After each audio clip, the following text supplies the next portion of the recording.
Hello everyone and welcome back to the Amoral Philosopher video blog. We're still talking about philosophy of religion. We're here with our special guest tonight, Dima Zhivov. Hi Dima, how are you? Hi Anton, feeling very good, ready to go. Great, good to have you on here. So this is our third episode. In our previous episode, we talked a little bit about definitions of what is God, what's atheism, and what's theism. And we were very eager to move on to talk about the various arguments for and against God's existence. But then we thought that it might make sense, given that some of our audience may not be familiar with arguments in the philosophical sense of the word. We thought it might make sense to talk today a little bit about argumentation in philosophy, about what an argument is, what makes a good argument, what kind of arguments there are. So we'll spend a little bit of time doing this groundwork today. How does that sound, Dima? Sounds very good. I think it's important for us to lay a kind of general foundation before we will look at particular arguments in philosophy of religion, to be able to have a general framework in which to approach argumentation and assessment of arguments. Yeah, because I think it's a needed work. Yeah, because I think some of our listeners, when they hear the word argument, they might think about some unpleasant encounters which they may have and some negative experiences, but we want to show that argument doesn't have to be this way. So what is it that we mean when we speak of an argument in philosophical terms? Yeah, so in philosophy, an argument really is a set of sentences, one of which is a conclusion and the rest are the premises. They can be of different kinds. We will mainly focus in this episode on deductive arguments, and I will define them in a bit. But there are also inductive arguments and something called abductive arguments. I guess the general thing to say about them is that premises and conclusion have a kind of relation to one another. Premises are, in any argument, at least are purported to be support or confirmation, or in the case of deductive arguments, a kind of a necessitation of the conclusion, that somehow we think that premises make the conclusion either certainly true if the premises are true, or more likely at the very least. So there is that kind of relation between premises and yeah. So maybe it could be useful to think of a very simple example of what would be a deductive argument and what its premises and conclusions are going to be. Yeah. So, for example, we could say no material body travels faster than light. My bicycle is a material body, and then the conclusion follows from the two premises that my bicycle does not travel faster than light. So this would be an example of a valid deductive argument, right? And I guess maybe we could just quickly define what we mean by valid deductive argument. We mean an argument where it would be incoherent to suppose that the premises are true, but the conclusion false. So the conclusion follows inescapably with logical necessity from the truth of the premises. Right. And so how do we know that? Is it just some kind of an intuitive feeling we have, or is there some kind of a form that we can refer to make sure that that's the case, that the conclusion follows from the premises? I mean, in the kind of example that you give, it's kind of obvious, but is there some more formal way to approach that? Yeah. Validity is a very formal thing. It has to do with the structure of arguments, right? It has to do with the logical form that any given argument has. And there are, at bottom, I guess you're right to think that we rely deep down on some kind of intuition, on the obviousness of certain logical inferences from the premises, and so no doubt about that. But it is a matter of form, it is a matter of structure. And it is formal indeed. So, right. So what makes this argument valid is not the content of the premises, not the content of the conclusion, but sort of the particular form that it uses. And in this case, what form would it be? How can we sort of generalize that if we wanted to substitute the content for something else and make sure that it would still be deductive? Right, right. It would be something like, if something is a material body, it travels faster than light, or it does not travel faster than light, rather, right? Yeah, And so this would be a form called modus ponens, right. right? And Some I fancy guess words there. fancy word, and it basically means something like the way of affirming through affirmation or something like that. That you, Yeah. by affirming, you want to affirm something else. So for example, we could think of the form of the argument that I used as being if P then Q, P therefore Q, right? Right. So by affirming Q, given the conditional premise, if P then Q, we necessarily arrive at the conclusion that Q. So that would be the logical form of an argument in modus ponens. Yeah. And so the way to see that validity is really about form is for us to try and substitute our premises for something else. So it doesn't have to be about bicycle and the speed of light. We can, use some example like if, all men are mortal, Socrates is a man, so Socrates is mortal, and it would follow the same kind of structure as this one. And as soon as we recognize the structure, we can immediately conclude that the argument is valid regardless of what the content of the premises is. That's perfect. Exactly. And just to motivate what you just said, let's give a clearly unsound argument where you have false premises, but it is valid. So let's just come up with that on the spot. And so to distinguish between this, we can speak of the argument's validity, meaning that it's something to do with form. And we can also speak of the argument's soundness. And so for the argument to be sound, we need its premises to also be true. Exactly. So an argument can be valid but unsound. And so we're thinking of an example here. Yeah. So let's think. Well, okay, some outrageous claim. If we're speaking right now, then pigs will be flying tomorrow in London. We're speaking right now, therefore pigs will be flying tomorrow in London. One of the premises is false, the conditional premise, right? There is no relation that obtains between us speaking as a condition that's sufficient for pigs flying tomorrow in London. If one premise is false, then it just means that the argument is unsound.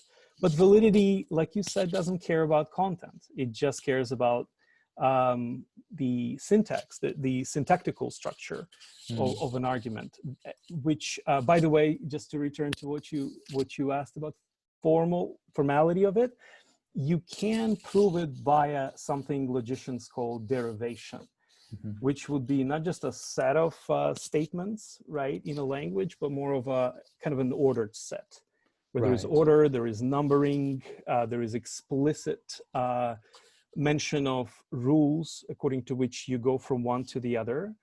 And again, it's just purely a matter of structure, logical structure, and not content. And this kind of proof would be similar to something that's called like a theorem in mathematics. So we could use some kind of a formal proof to arrive from given premises to the validity of the structure of this argument. That's right, exactly. Yeah, exactly. Right. Yes. And so before we move on to discuss other kinds of argument, in addition to the deductive, so what importance do arguments play in philosophy? Why we care about arguments? Yes, and this goes back to your initial comment, right, about arguments and what they might mean colloquially. So in philosophy, arguments are meant to rationally persuade your interlocutor that the conclusion is true. And so from this point of view, argument's goodness, right, has to do with its persuasiveness. So you could have a sound argument, all right, but for example, at least your interlocutor just does not think the premises are true, and whatever you bring to the table, it just can't be known that they're true or some such, and it will be an instance of a bad argument, even if the premises happen to be true. You do need, for a persuasive, convincing, good argument, to have a case where the premises are known to be true or are plausibly true, or we could recognize them as true. Yeah. So that's kind of an additional feature that we're seeking in a good argument, besides validity and soundness if we're dealing with a deductive argument. Right. So we sort of have to be on the same page with our interlocutor, with whoever we're trying to convince of the rightness of our argument, so that they are ready to accept the premises that we start with. And then if they accept the validity of the argument, then they would inevitably have to accept the conclusion.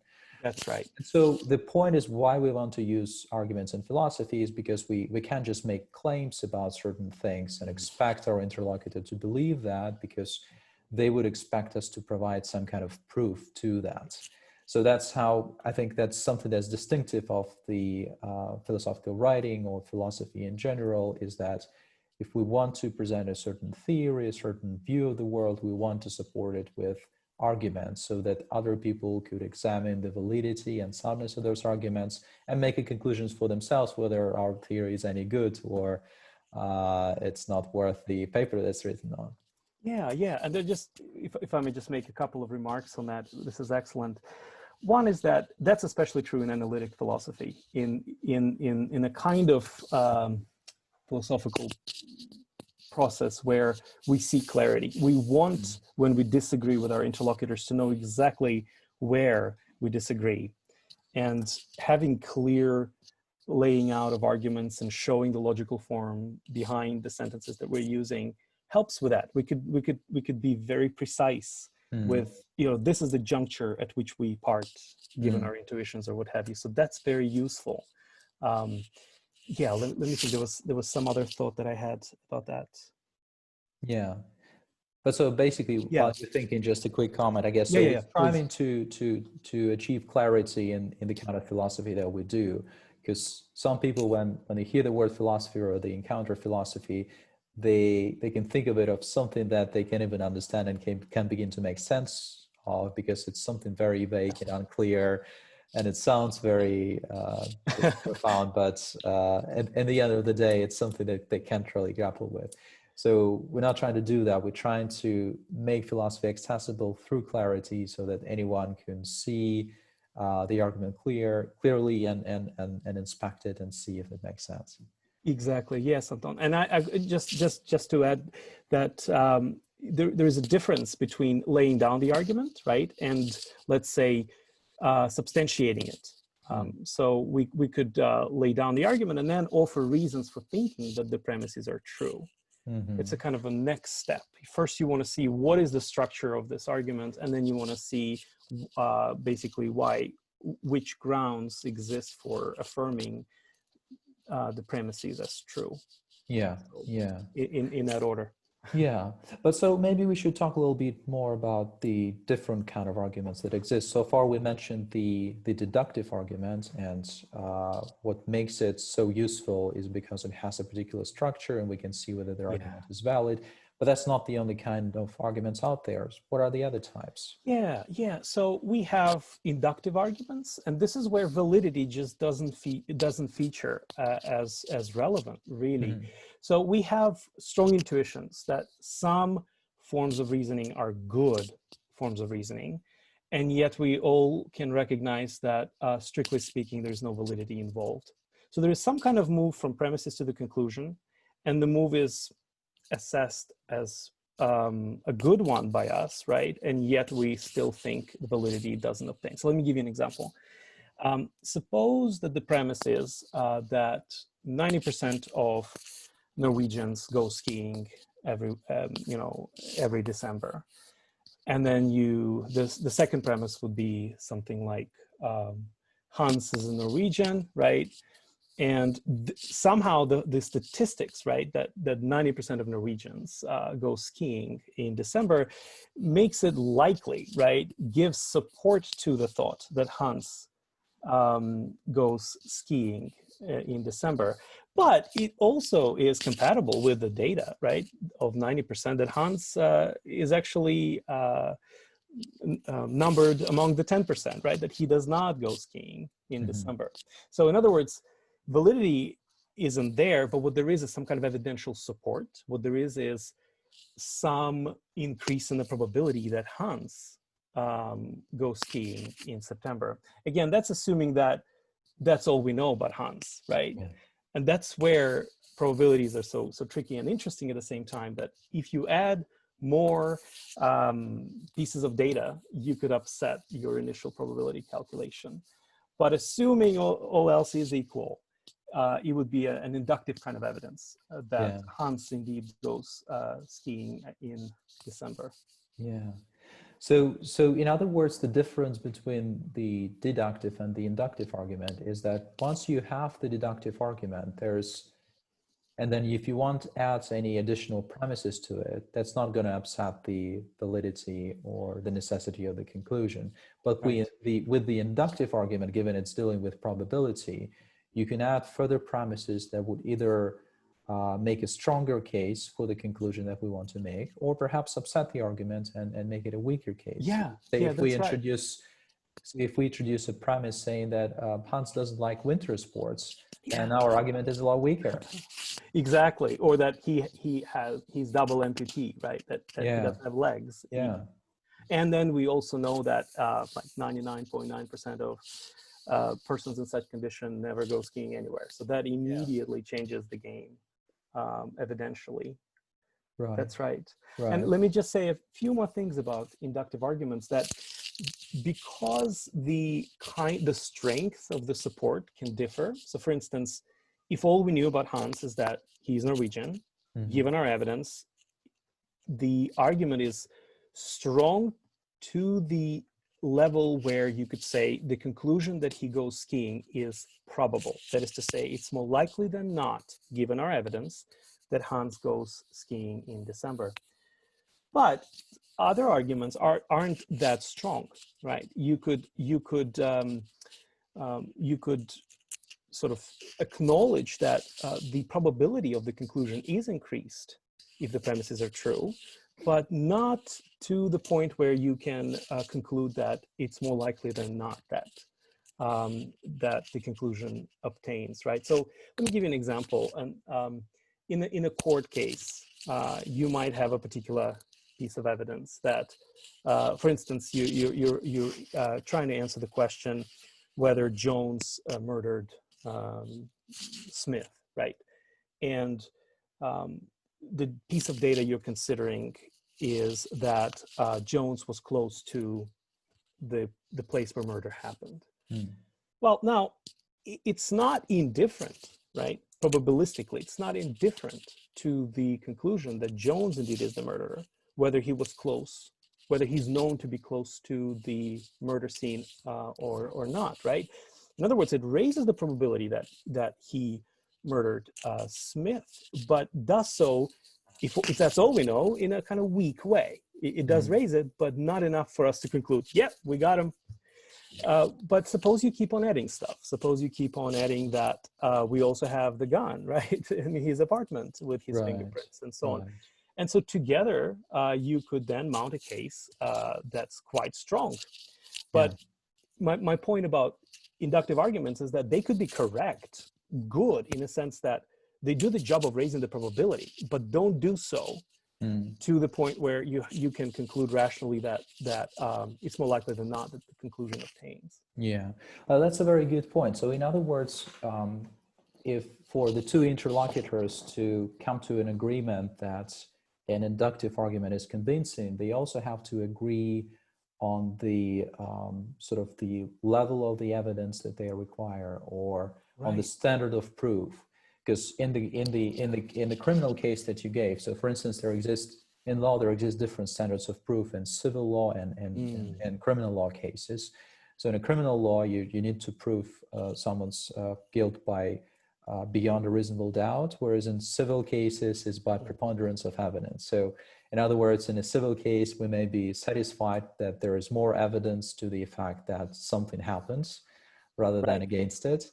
Whereas in a criminal case where we're deciding whether someone should go to jail, we're raising the bar and we require that something is proved beyond reasonable doubt, so that we cannot even begin to reasonably doubt that that was the case. So there's a different standard. And a lot of times when people are having arguments, they do not agree in advance what kind of standard they require. And so it's hard to sort of figure out how convincing the inductive argument has to be. Yes, that's a good point. Absolutely. And this goes back to our discussion about the burden of proof in philosophy of religion when it comes to the question, is there a God, right? On the one hand, you could say that there's something artificial about the criminal case, where you take, given let's say, given the high stakes, right, in terms of the person's future, and given how we are related as a society, right, towards that individual, we want maybe to give him the benefit of the doubt. It makes sense to give the benefit of the doubt. Yeah. I'm not sure necessarily that when it comes to philosophical existential matters in general, that's the right approach. It seems like we would need a motivation to think. In other words, the default doesn't seem to be sort of beyond a reasonable doubt necessarily. The default seems to be preponderance of evidence. And if you want to claim something more stringent than that, then I guess the argument is a bit on you in general. Like that's, I think, is the agreed upon approach, that the argument then would have to be on you to motivate that more stringent standard when it comes to that. But I also want to concede completely that our intuitions on that may differ, and there might be people that, when they think about the God question, think that, gosh, the stakes are incredibly high. For me personally, and let's say the person is an atheist, and for whatever reason he thinks that it's going to be a huge deal to find out that, or to change his mind about that, then in that case, I think we could have a conversation as to why it is that he would demand more stringent standards, right? But there might be some personal reasons why that is. Yeah. But, So in other words, I guess this kind of default standard that we require, they can be set by some external factors, by the society we live in, by other evidence that we've been exposed to. So for someone, for instance, who's never ever considered before the issue of existence of God, who has never heard claims to that effect, the standard might be rather high. Whereas to someone who is raised in a religious community, he may sort of require a lower standard of proof to the effect that God exists. And so if these two people are disagreeing and trying to argue with each other, they have to figure out what kind of It's almost like the disagreement initially might just be on the standard of evidence, on what we're seeking with respect to the question whether God exists, and evidence. That's right. Yeah. But so this standard issue, it only applies to inductive arguments. It doesn't apply to deductive ones. So does it? That's a bit tricky. And we might still need to return to talk a bit more about deductive arguments just to get a better grasp on them. But I would say that deductive arguments can be translated into inductive form, or at least many of them can plausibly be rephrased into an inductive argument. And so they could be seen as, again, just giving us a line of reasoning, or this is a source of evidence. A particular domain offers us some reasons to think that a conclusion is true. So for example, the cosmological argument that we will be looking at, right, which I could briefly state, it is in the form of modus ponens, and basically it goes like this, that if the physical universe began to exist, then it was caused by something else. Premise 2, the physical universe began to exist, therefore the conclusion, the physical universe was caused by something else. And then we would need to analyze what follows from that fact, what sort of properties that something else might have. But as far as the form is concerned, or the type of argumentation, this is clearly a deductive kind of argument. But here's how you could let's say, present it in an inductive form. You could say something like, the fact that the universe began to exist gives us some evidence that, let's say, it was caused by something else, especially if you add to that the assumption that whatever, let's say, begins to exist has a cause, or the assumption that if it was caused, if it began to exist, then it was caused by something else, right? So in other words, you could just treat those two premises as kind of your datum, and then you could sort of then infer probabilistically to the best explanation that would, or the sort of try to reason about the probabilistic relation between those and the hypothesis that God exists, or that there is a first cause with certain properties and something like that.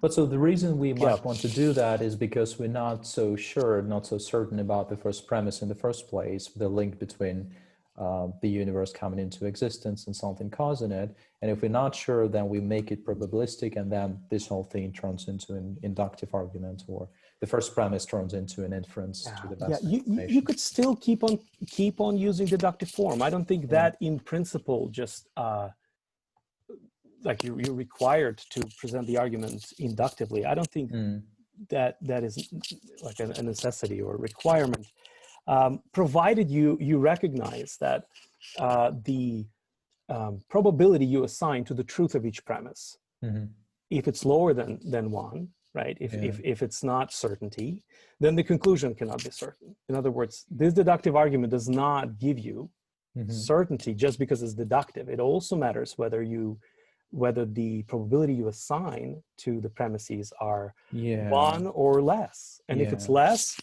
you're going to have to think probabilistically about the conclusion, even if the form is deductive. So in this case, there would be like a sort of an argument within an argument, because we'll have to substantiate the first premise, and it can be said that, you know, that premise itself is substantiated by an inductive argument, whereas the overall structure may be deductive, but for us to accept the first premise, we'll have to put up an inductive argument. You're exactly right. Yes, you can have probabilistic kind of approach when it comes to justifying each premise, but then still note the logical entailment that exists between the premises, if they're true, and the conclusion. And so, for example, not doubt that it matters for the probability or of the conclusion whether the premises are true. But then you do need to bring some kind of analysis of probabilities, how exactly to treat the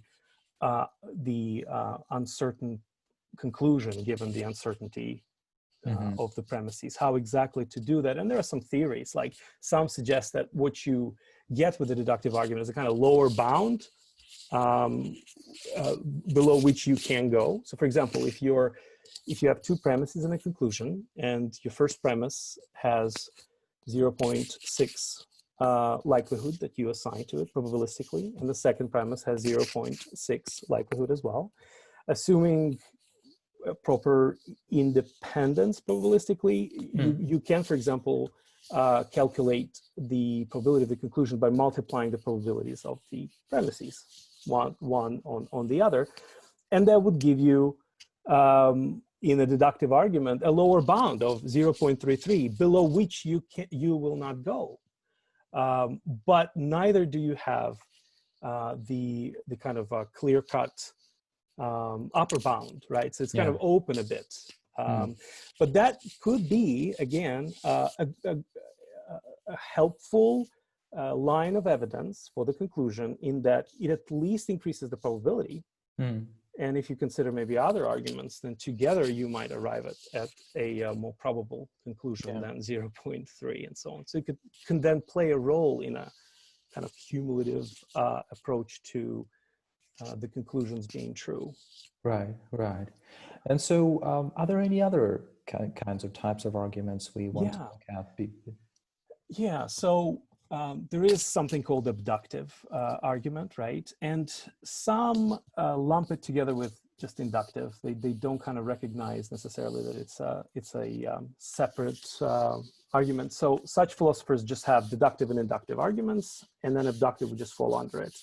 But essentially it has to do with an inference to the best explanation. So what we're doing there is we're considering a certain set of data, and then we want to infer from that, right? Or we want to then discuss various hypotheses and how well they explain the data.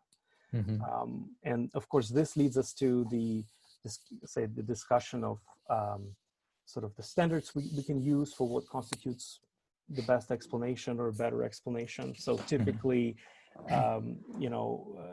people talk about, for instance, the explanatory power, how well a particular hypothesis explains the data, or they can talk about the scope of the explanation, right? That how widely it explains the data, right? How much it explains. Or people can talk about the level of ad hocness that a particular explanation or a candidate for the best explanation might have. So for instance, for example, let's say we are throwing dice, right? And you throw it 10 times and a particular sequence of numbers are laid out, right? And suppose you write it all down, right? And you realize that, gosh, the probability that this particular sequence would occur, assuming the dice is fair, right? And it's not, so there is real indetermination, that there is the right kind of probabilistic indeterminacy going on. Assuming that's the case, and you sort of throw the dice, right? And you get a really improbable sequence. Like it could have been million upon million times different, right? But the possibilities of which sequence could have obtained is just crazily huge. So if that's the case though, like suppose somebody would want to explain it by postulating a demon who tinkered with that dice and really wanted it to lay out exactly with that, in that kind of sequence, right? If that's if that's the hypothesis, right, there is a sense in which it's just ad hoc. You just came up with it simply to offer the best explanation because how well it matches. You just describe a hypothesis according to which this improbable sequence is defined to be part of the hypothesis. Your hypothesis is the demon wanted this sequence, right? So it's precisely because it's so out of the blue, introduced simply to perfectly match the evidence, having no independent motivation for that hypothesis, right? That would be the level of ad hocness being so high that you might want to dismiss this as a good explanation because of its ad hocness, for example. So for our explanation not to be ad hoc, it would have to work in sort of other similar situations as well, or what are we looking at? So maybe maybe we should give like an example of a good inference to the best explanation. Let me know if you can think of one. If not, I can. Well, we could bring it quite directly to philosophy of religion. So, for example, we have so when we will be considering a let's say a particular piece of data like that the universe began to exist or something like that, and we're considering, the hypothesis of theism, the idea that God might have created it, as a candidate for an explanation, right? Now, it would be utterly ad hoc if we would have no independent motivation to have that hypothesis, right? It would merely be brought just to account for this data. And this is kind of a new hypothesis you just came up with once you looked at the evidence, right? So what we need is this kind of independence, independent motivation for your candidate for an explanation, right? To even start comparing it to other explanations on offer. And God, I think, would be a good example of a hypothesis, all right, that has independent motivation. Before having this conversation about cosmology or beginning of the universe or what have you, there are other grounds for even thinking about that idea. And then you bring it as a candidate explanation. So what we mean by independent motivation is that besides just explaining this particular thing, it also explains something else in addition to that. So it covers sort of more things than this particular situation. Honestly, it could be even less stringent than that. Simply that hypothesis was already on the table before we came to this. It's not new, and the introduction of this hypothesis was not post hoc. Having seen the evidence, let's say, of the die sequence, you then, in a kind of simply to match it with the evidence. You come up with this description of a thing that matches perfectly, right? The demon that had a particular desire, who loved that very number, had the power to do it. It explains it. The problem is it's super ad hoc. And there is no independent motivation to even bring it up. So I'm just thinking of maybe potentially a way to distinguish an ad hoc and a non ad hoc hypothesis. So say I come back home and I see that the rubbish has disappeared from my bin outside of my house, and I can come up with different explanation on that. The most natural is, well, probably the bin man came and took the rubbish away, and that hypothesis is one of the explanations. Another be, well, maybe aliens or angels came and picked up my rubbish, and that would explain it similarly well, but that would be ad hoc because unlike the bin man, I've never seen aliens or angels come to pick up my rubbish, but I've seen bin men before, and they come every Monday or Tuesday, whatever day of the week it is. And so that hypothesis is already on the table, and it explains the situation as equally as the other ones I have, but it's not ad hoc.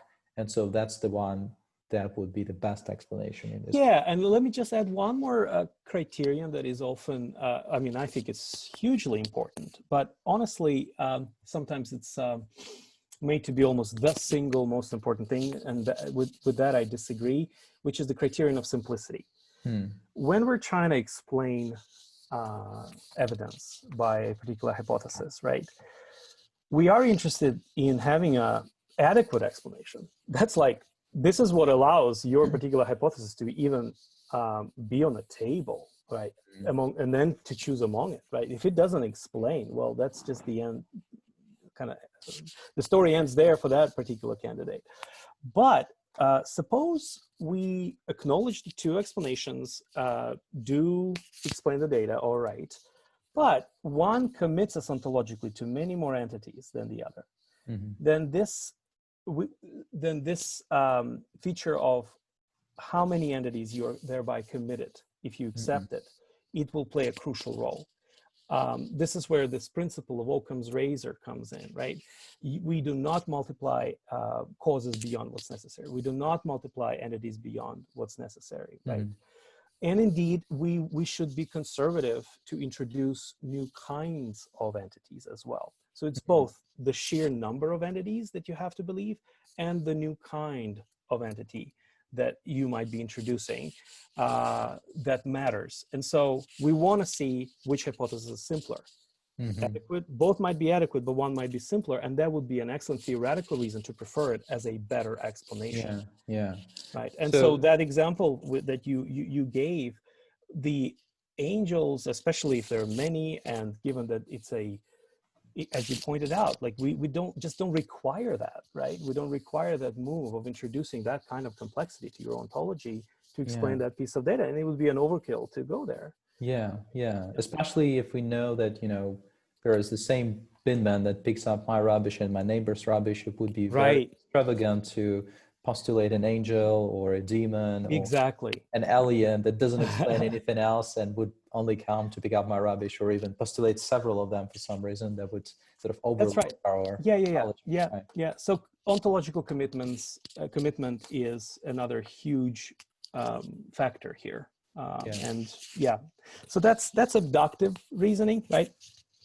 But you still kind of see the relation between inductive and abductive, right? You see there is a hypothesis that somehow in a favorable way, in a kind of probabilistic way, matched with this evidence, right?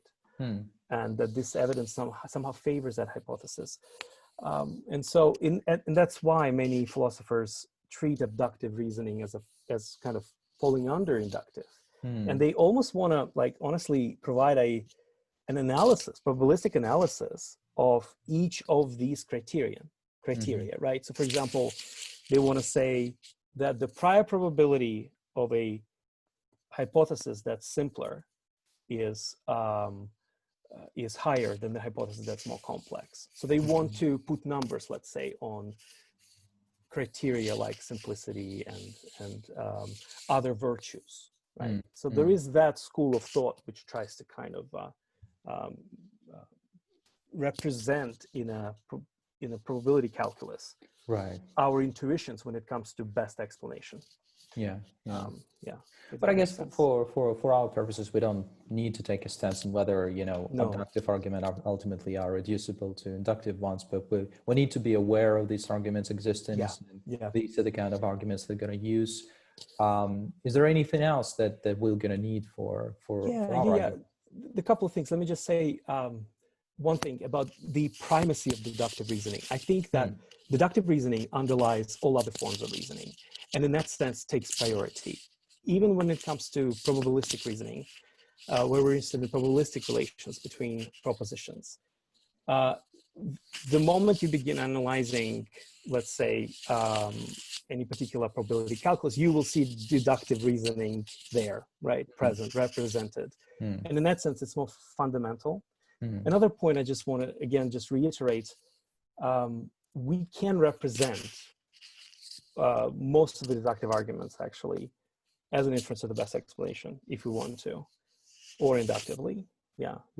And maybe just finally, just want to say about certain things to kind of think about when it comes to deductive reasoning, right? For example, there is something that is super basic and kind of underlies any clear thinking, and definitely deductive thinking, which is that certain laws of logic must be followed for good reasoning, right?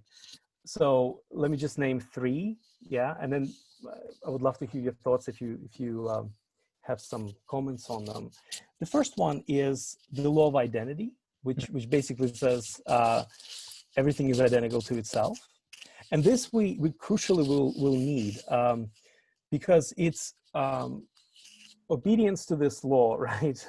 Trying to follow this dictum or this necessary truth. That motivates us to judge a case of equivocation as fallacious form of reasoning. So let me just explain what I mean by equivocation. You can, in the course of argumentation, substitute one meaning of a particular word for another meaning. So let me just illustrate that. It would be a case of fallacious reasoning to argue like this. Premise one, if something is a bank, right, there is a body of water nearby. Premise two, NatWest is a bank, therefore there is a body of water nearby, right? So that's an example, to NatWest, obviously, right? So that's an example of equivocation because the word bank is used differently. In the first premise, it refers to a river bank. In the second, to a financial institution. So if you use words differently, although on the surface it looks like it's the same word, you can end up with equivocation and end up with a fallacious inference, right? So that's an example of the importance of the law of identity. Another kind of law is the law of non-contradiction, right? And this is basically to say that no proposition can be both true and false, right? And the final one is something known as the law of excluded middle, which says that for any proposition, it's either true or false. I recall you and I some years ago discussed the issues having to do with vagueness, right? In relation to the law of excluded middle. And I don't know if you want to go into that or keep it out of us. Our conversation. Yeah, obviously, I mean, these are very important, and I don't know if we're going to need this analysis, but for the purpose of our discussion on philosophy of religion. But in particular, the law of the excluded middle and the fact that something can either be true or false is it's good to be aware that it's not universally accepted, and there are some systems in logic that want to offer alternative views on that. They want to, in addition to something being true or false, have something in the middle, sort of. They introduce a scale according to which something can be true or false, and this is to deal with some problems, the problem of vagueness in particular. I don't know if we're going to need that kind of arguments for our purposes here. maybe we could just, we can put it aside, but I would just maybe add this, that the way that I talked about the law of excluded middle and these other laws, I talked in terms of propositions, not sentences. So I think it's quite plausible to think that vagueness attaches to our language, that the truth value gap is a feature of some kind of ambiguity or the imprecision of the words that we use, which essentially means that there might not be any proposition that our sentence ends up expressing. And the proposition, just for simplicity's sake, something like information content or meaning that you communicate by that sentence. There might not be anything definite enough to be a proposition, which alone ultimately is what carries truth, right? And so we could, in that way, kind of sidestep the issues of vagueness by simply restricting it to language and sticking to the excluded middle as the right approach to take with respect to propositions. I think that should work for our purposes.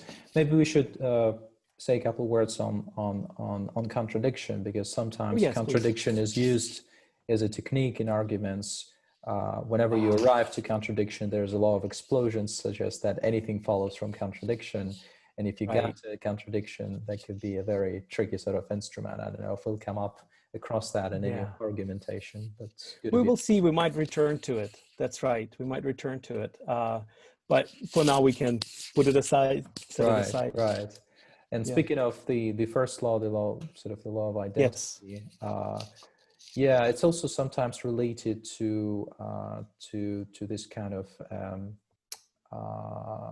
to the thesis that there is no entity without identity. Sometimes people say that unless you can identify and re-identify an entity in space and over time, you're not really allowed to talk of one, and that could be useful somehow. So we need to introduce this persistence criteria for things, and sometimes the argument is used when people want to argue against dualism, for instance, or against humans having soul or mind, which is independent of the material universe somehow, and because there's difficulty in identifying and re-identifying these entities in a sense of making sure that it's one and the same over time, say, or in space.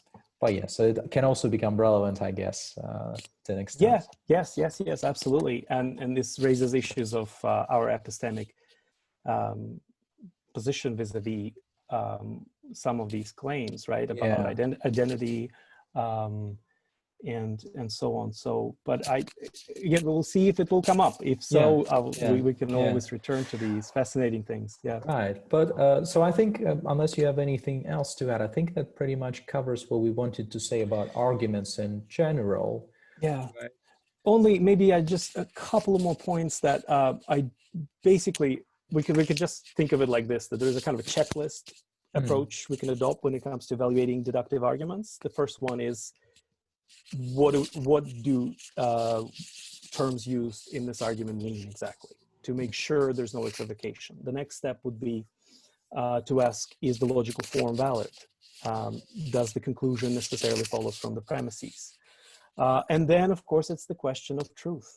And where does the evidence point with respect to truth? And when I mentioned modus ponens, of course, there are other rules of inference, you could say, right, that will be relevant in our conversation, like modus tollens, which is basically a way of denying through denial, right? You basically, one example would be that, for example, if God does not exist, then objective moral values and duties do not exist. That will be premise one. Premise two, objective moral values and duties do exist. Therefore, the conclusion, God exists, right? Now here, there is a technical step that I omitted, which is double negation, right? Which is to say that most technically, I would have to say that the second step is something like, it is not the case that objective moral values and duties do not exist. But immediately in my mind, I just sort of, by the rule of getting rid of double negation, I just affirmed that they do exist, right? And kind of intuitively, we can sense that that's the right move to make, and then the conclusion is therefore God exists. So that's an example of modus tollens. Right. And then there is disjunctive syllogism. That's another form. This is where you have or statement that connects different parts. Right. Disjunctive refers to or in this case. Yeah, exactly. And then by elimination, you could deduce from that a particular particular part in that disjunction is true. So you could say A or B, not B, therefore A. So that would be an example of that. And this will become super relevant when it comes to the version of the teleological argument that we will be discussing. And there you do want to move by elimination, for instance. The version that we will be talking about moves by elimination. And the relevant question there is, are these legitimately exhaustive options, logically speaking? Are they legitimately the live options? So one mistake people make with this form of reasoning is that they forget to include relevant alternatives. Right. So that's one additional special feature for disjunctive syllogism to bear in mind. So that pretty much covers it. As far as simple intro. We will return to that later. I guess as we go to consider these various arguments, we can also always zoom in on the form of the arguments they use and go a little bit more into analyzing this and speak more of the terminology. So we're not leaving this topic, but this was just a brief introduction. But perhaps we should mention that also before we move into examining particular arguments for or against God's existence, we thought we'd do the next episode to speak about the cumulative approach to arguing for or against God's existence. Do you want to just say a couple of words about what that is before we wrap up? In our second episode, we talked about the so-called gap problem, that there is an issue with at least a number of particular arguments for God's existence, which has to do with the gap or the distance between what you're allowed, strictly speaking, to deduce logically, and the argument that you want to make for a hypothesis of theism, or the use of that argument that you want to make to show that a particular conception of God is true, which goes beyond the strictly speaking, goes beyond what the conclusion gives you, right? As far as the properties of that first cause, say, when it comes to the cosmological argument or what have you. Remember, we define God as the necessarily existent personal being who is omnipotent, omniscient, and all good.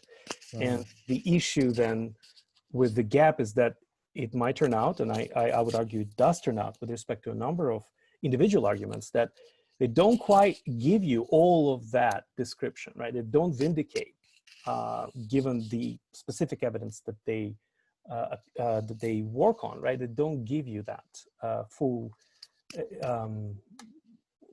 description, right? They don't validate it in that sense. So you might need more arguments, and that's what we will talk about, like something called the cumulative approach, where you don't rely on a single argument, but you want to draw multiple threads together that all hopefully point in a particular direction.